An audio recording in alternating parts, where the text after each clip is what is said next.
Hello everyone, welcome to my channel science hub. आज का हमारा टॉपिक है लाइसोसोम्स। लाइसोसोम जो है वो डिराइव्ड हुए थे from two Greek words lyso and somes. Lyso means splitting, breakdown और digestion. Somes soma means body और स्ट्रक्चर। बॉडी और structure that involves in the digestion of different substances, उसे बोलेंगे हम लाइसोसोम्स। फर्स्ट हम बात करेंगे इसकी डिस्कवरी की। तो लाइसोसोम की डिस्कवरी की थी एक साइंटिस्ट ने जिनका नाम था क्रिस्टियन डी ड्यूब इन 1949 में। उन्होंने सबसे पहले इसे आइसोलेट किया था रैट के लिवर सेल्स में और उन्होंने ही टर्मिनोलॉजी कॉइन की थी लाइसोसोम्स। हम बात करेंगे अब इसकी डेफिनेशन की। तो लाइसोसोम्स जो वो इलेक्ट्रॉन माइक्रोस्कोपिक स्ट्रक्चर होते हैं जो कि सेल के अंदर प्रेजेंट डिफरेंट सब्सटेंसेस के डाइजेशन के लिए रोल प्ले करते हैं। नेक्स्ट है इसकी अक्रेंस। तो ये यूकैरियोट्स के अंदर पाए जाते हैं, प्रोकैरियोट्स में ये एब्सेंट होते हैं। यूकैरियोट्स में ये कहाँ पाए जाते हैं? एनिमल्स के अंदर। प्लांट्स के अंदर ये बहुत कम पाए जाते हैं। These are less common in plants. Animals में ये सबसे ज़्यादा पाए जाते हैं ल्यूकोसाइट्स में। ल्यूकोसाइट्स के कौन से टाइप? ग्रैन्युलोसाइट। इसके अलावा लाइसोसोम लिवर, किडनी और इंटेस्टाइन में पाए जाते हैं। अच्छा, हम बात करेंगे इसकी शेप, साइज एंड नंबर की। तो हम फर्स्ट बात करते हैं इसकी शेप की। तो ये स्फेरिकल शेप्ड होते हैं, but plant root tip cell में ये इरेगुलर शेप्ड होते हैं और मेरिस्मेटिक रूट सेल में ये रोड शेप्ड होते हैं। साइज की बात करें तो ये 0.2 टू 0.8 माइक्रोमीटर होता है इनका साइज एंड एवरेज साइज है इनका 0.5 माइक्रोमीटर। नंबर की बात करें तो लाइसोसोम्स उन सेल में ज़्यादा नंबर्स में पाए जाते हैं जो इन्वॉल्व करते हैं इंट्रासेलुलर डाइजेस्टिव एक्टिविटीज़ को। एग्जाम्पल दिया है यहाँ पे cell of degenerating tissues like tail of tadpole larva. Through metamorphosis में हम देखते हैं कि टैडपोल की टेल होती है, जब वो बड़े हो जाते हैं तो वो टेल डीजेनरेट हो जाती है। तो उस टेल को डीजेनरेट कौन कर रहा है? लाइसोसोम। उस टेल को डीजेनरेट कर रहा है लाइसोसोम, ठीक है। और वो उस टेल उन सेल्स को, टेल्स के जो सेल है उनको क्या कर लेता है? वो डाइजेस्ट कर लेता है। नेक्स्ट हम बात करेंगे इसकी अल्ट्रा स्ट्रक्चर की। Lysosome is formed of two parts, outer membrane और इसे हम लिमिटिंग मेम्ब्रेन भी बोलते हैं, and this one is matrix. There is a substance which is filled inside is called matrix. First है लिमिटिंग मेम्ब्रेन। ये outermost layer होती है, इसकी थिकनेस है 70 एंगस्ट्रॉम। ये ट्राइलेमिनर यूनिट मेम्ब्रेन है।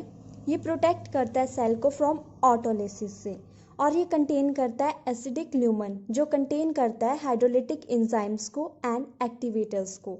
Second is matrix. There is a substance which is filled inside the limiting membrane, उसे बोलेंगे हम मैट्रिक्स। ये हिट्रोजीनस होता है जो कि डिफर करता है in enzymatic contents and staining properties. ये सॉलिड भी हो सकता है और डिफ्रेंशिएट करेगा ये आउटर मोर डेंसर जोन जिसे बोलेंगे हम cortex and central vacuolated and granular medulla. Next is polymorphism in lysosomes. Organelle which exist in multiple form, then this term should be termed as polymorphic organelle. सबसे पहले तो हमें ये पता होना चाहिए कि पॉलीमॉर्फिज्म इन लाइसोसोम, पॉलीमॉर्फिक ऑर्गेनेली क्या होती है। तो एक ऑर्गेनेली जो एग्जिस्ट करती है मल्टीपल फॉर्म में, then this term should be termed as polymorphic organelle. And this is the reason they are exist in 4 different types. And these 4 different types based on what is present inside. अब 4 types of lysosome जो base करते हैं on the basis of nature of matrix. First है primary lysosome, secondary lysosome, tertiary lysosomes and ऑटोफैगोसोम्स।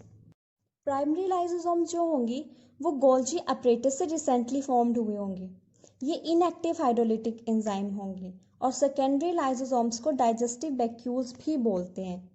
ये activated enzymes होते हैं। ये active hydrolytic enzymes contain करते हैं। हाइड्रोलिटिक मतलब which breaks the bond by additive of water. Next है tertiary lysosomes, इसे हम रेजिडुअल बॉडीज भी बोलते हैं। ये सिर्फ कंटेन करते हैं अनडाइजेस्टिव मटेरियल्स को, जैसे कि हो गया फैट, ग्लाइकोजन और सेलुलर डेब्रीज को। ये तीनों डाइजेशन में हेल्प करते हैं और हिट्रोफैगोसोम्स भी होते हैं ये। And the last one is autophagosomes. ये प्रोड्यूस करेंगे under stress conditions. Stress condition में बनते हैं जब हमें ये बनते हैं स्ट्रेस कंडीशन पर, जब स्टारवेशन, ड्यूरिंग स्टारवेशन पे, जब सेल के पास क्या हो जाती है, एनर्जी की कमी हो जाती है, तो ऑटोफेगोसोम्स बनते हैं। ये रफ सी डायग्राम है। ये है हमारा रेफ एंडोप्लाज्मिक रेटिकुलम। अब रेफ एंडोप्लाज्मिक रेटिकुलम से एक वेसिकल निकलेगी। ये वेसिकल मूव करेगी थ्रू टू गोल्जी अपरेटस की तरफ। गोल्जी अपरेटस के हमने 2 फेज पढ़े हैं, forming phase and maturation phase. Forming phase and maturation phase. Maturation phase को हम इनर कर्व भी बोलते हैं, कनकेव पोर्शन भी बोलते हैं, और मैच्योरेशन फेज लाई करता है टुवर्ड्स द प्लाज्मा मेम्ब्रेन। और फॉर्मिंग फेज जो होता है आउटर कर्व और कन्वेक्स पोर्शन या फिर सिस फेज, ये लाई करेगा टुवर्ड्स द न्यूक्लियस। अब एंडोप्लाज्मिक रेटिकुलम से वेसिकल निकली, वो एब्जॉर्ब हो गई गोल्जी अपरेटस के अंदर। अब ये वेसिकल गोल्जी अपरेटस के अंदर होती हुई ये यहाँ पर निकलेगी। ये वेसिकल निकलेगी, ये बहुत से हाइड्रोलिटिक एंजाइम्स को अपने साथ कंटेन करके निकलेगी, और जिसे कि हमने नाम दिया हुआ है प्राइमरी लाइसोसोम्स का। अब प्राइमरी लाइसोसोम क्या है, डाइजेशन के लिए रेडी है।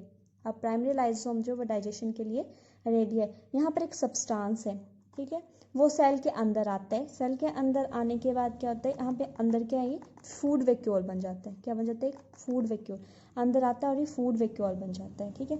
यहाँ पर एक सब्सटेंस आ जाता है जिसके अंदर फूड पार्टिकल प्रेजेंट है, उसे हम बोलेंगे, एक सब्सटेंस है जिसके अंदर फूड पार्टिकल प्रेजेंट है, जिसे हम बोलेंगे फूड वैक्यूल, ठीक है।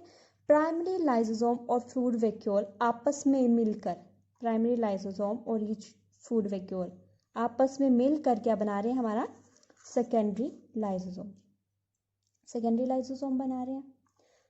अब सेकेंडरी लाइसोसोम अगले स्टेप पे जाकर क्या हो जाएगी, इसकी सेकेंडरी लाइसोसोम की डाइजेशन हो जाएगी। डाइजेशन होगी, ठीक है, इसकी डाइजेशन हो जाएगी। और लाइसोसोम, इसके अंदर एक फूड पार्टिकल आया था, इसके अंदर एक फूड पार्टिकल आया था, वो क्या हो गया, वो डाइजेस्ट हो गया, ठीक है, with the help of enzymes and enclosed by the single membranes lysosomes.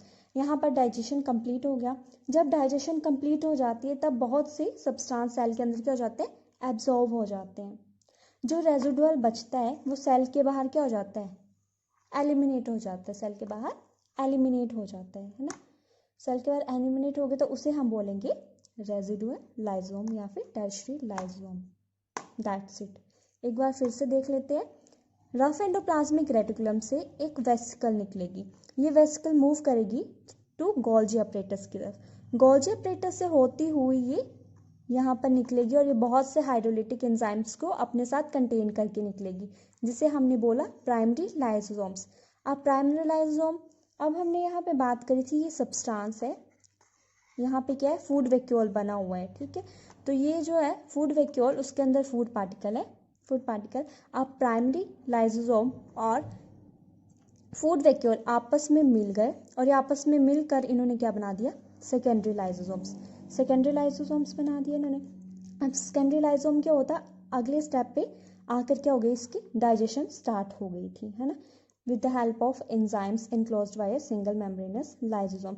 अब यहाँ पर इसकी डाइजेशन कंप्लीट हो गई थी। अब हमने बात की थी कि जब भी डाइजेशन कंप्लीट हो जाती है तो क्या होता है, बहुत से सब्सटेंस सेल के अंदर क्या हो जाते हैं, एब्जॉर्ब हो जाते हैं, और जो रेजिडुअल बचता है वो क्या हो जाता है, एलिमिनेट हो जाता है, वो बाहर निकल जाता है, उसे बोलेंगे हम टर्शियरी लाइसोसोम। अब है एंजाइम्स की। तो क्रिस्टियन डी ड्यूब 1955 में उन्होंने ये फाउंड किया था कि जो लाइसोसोमल मैट्रिक्स है उसका क्या है, हाई कंटेंट है ऑफ एसिड फॉस्फेट्स का और अदर हाइड्रोलिटिक एंजाइम्स का। अप टू 50 लाइसोसोमल एंजाइम जो वो रिपोर्ट हुई है which are able to hydrolyse और digest most of the biological polymeric compounds को। इसीलिए उन्हें क्या कहा जाता है, हाइड्रोलिसिस भी कहा जाता है। अब पीएच जो है लाइसोसोम का वो है 5.0 का। इन्हें सुसाइडल बैग्स भी बोलते हैं। इन्हें सुसाइडल बैग्स क्यों कहा जाता है, पीएच जो होता है लाइसोसोम का वो है 5, और जो सेल के अंदर जो सिस्टोल है उसका पीएच होता है 7.2, जो कि क्या है, न्यूट्रल। जब लाइसोसोम थोड़ा लीक हो जाए तो इसके जो एंजाइम्स है वो क्या हो जाएंगे, खुद ब खुद बाहर आ जाएंगे, है ना। तो वो उस केस में क्या होगा, सेल को ज़्यादा नुकसान नहीं पहुंचेगा। क्यों नहीं पहुंचेगा, बिकॉज जो उसका पीएच था वो क्या हो गया, न्यूट्रल होगा, तो वो फंक्शन परफॉर्म ही नहीं कर पाएंगे, है ना। तो बट वो फुली रप्चर हो जाते हैं, तो इस जो इसकी एसिडिक नेचर होती है वो भी क्या हो जाएगी, रिलीज हो जाएगी सेल के अंदर, और सेल को डिस्ट्रॉय कर देगी, पूरे सेल को क्या कर देगी, डिस्ट्रॉय कर देगी। इसकी नेचर, इसकी इसी नेचर की वजह से क्या होता है, इन्हें सुसाइडल बैग भी कहा जाता है, लाइजोसोम्स को। अब यहाँ पे हमने 6 कैटेगरीज बताई हैं एंजाइम्स की जो प्रेजेंट हैं। फर्स्ट है nucleases, phosphatases, glycosidases, esterases, proteases, sulphatases. First हम बात करें न्यूक्लियसिस की, ये हेल्प करता है in the break down of nucleic acid, include DNases and RNases. Phosphatases help करेगा break down of phosphate, glycosidases break down of glycosidic bond, esterases help करेगा break down of ester bond, और proteases help करेगा in the break down of protein, और sulphatases help करेगा in the break down of sulphate. Functions, first है हीटरोफेजी, ये involve करता है exogenous material की डाइजेशन के लिए, ये हेल्प करता है in the digestion of food taken from outside, it could be any foreign particles. अब नेक्स्ट है ऑटोफेजी, ऑटोफेजी जो वो अंडर स्ट्रेस कंडीशन प्रोड्यूस होता है, ऑटोफेगोसोम्स आ जाते हैं और ये सेल को ईट करते हैं, और ये ओल्ड और वोर्न आउट ऑर्गेनेल्स को ईट करते हैं और प्रोड्यूस करते हैं ये एनर्जी प्रोड्यूस करेंगे ताकि जो सेल के उस वक्त की जो ज़रूरत है उसको क्या कर दें, वो पूरा किया जा सके। थर्ड वन इज ऑटोलाइसिस, इसे हम सेल्फ डाइजेशन इन्वॉल्व करते हैं, ये इट इन्वॉल्व सेल्फ डाइजेशन, ठीक है। ऑटोलाइसिस में क्या होता है, whole cell is digested occur after the ageing और death of the cell.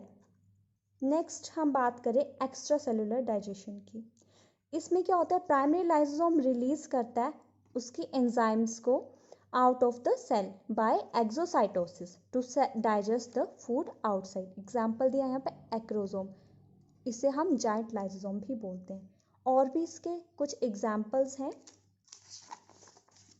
Destruction of aged cell, help in development process, phagocytotic activities. Distortion करता है ये एज सेल की, ऐसे सेल जो पुराने हो जाते हैं, फंक्शनलेस हो चुके हैं, उन सेल्स के अंदर क्या हो जाते हैं, रप्चर हो जाते हैं, इन्हें सुसाइडल बैग्स भी बोलते हैं। एंजाइम सिक्रीट कर देते हैं, वो ओल्ड सेल को खा जाते हैं। Help in development process, example degeneration of tadpole of larva, जो कि हम पहले भी पढ़ चुके हैं ना, किसी चीज़ में क्या आ रहे हैं, चेंजेस आ रहे हो या फिर ग्रोथ हो रही हो, उसे बोलेंगे हम। और नेक्स्ट है फैगोसाइटोटिक एक्टिविटी, ये दिखाई देते हैं ल्यूकोसाइट्स के अंदर, जब फॉरेन पार्टिकल्स और इन्वेडर जब सेल के अंदर एंटर हो जाते हैं तो ल्यूकोसाइट्स उसे खा लेते हैं। Thank you.